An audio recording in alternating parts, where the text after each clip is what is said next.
In May, the Pope visited Jordan, Israel, and Palestine, where he prayed for peace and unity among the Middle Eastern nations and among Christians, Jews, and Muslims. The first stop was Jordan, where he met with King Abdullah II and his wife, Queen Rania.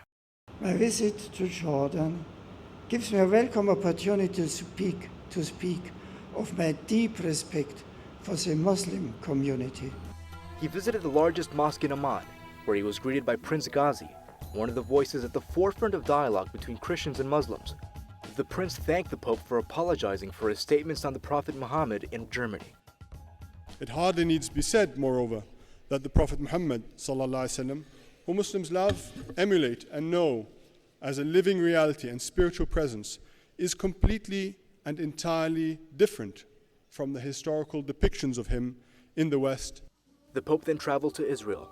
He visited the Vashem Memorial Museum in Jerusalem, which pays tribute to the 6 million Jews who lost their lives in the Holocaust. Benedict said the tragedy must never be forgotten.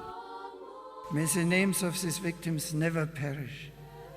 May their suffering never be denied, belittled, or forgotten. And may all people of goodwill remain vigilant in rooting out from the heart of men anything that could lead to tragedies such as this. He visited the Western Wall, a holy site of the Jewish faith, and placed a written prayer between the stones. Then he traveled to the Palestinian territories, where he was greeted by Mahmoud Abbas, who spoke out against the Israeli wall and about the difficulties faced by Palestinians in Jerusalem. في هذه الأرض المقدسة هنالك من يواصل بناء الجدران الفاصلة. In this holy land, there are still people who are building walls that separate people, بدلا من بناء الجسور الواصلة. instead of building bridges. آن الأوان لأن تنتهي المعاناة وأن تحل المحبة ويسود السلام.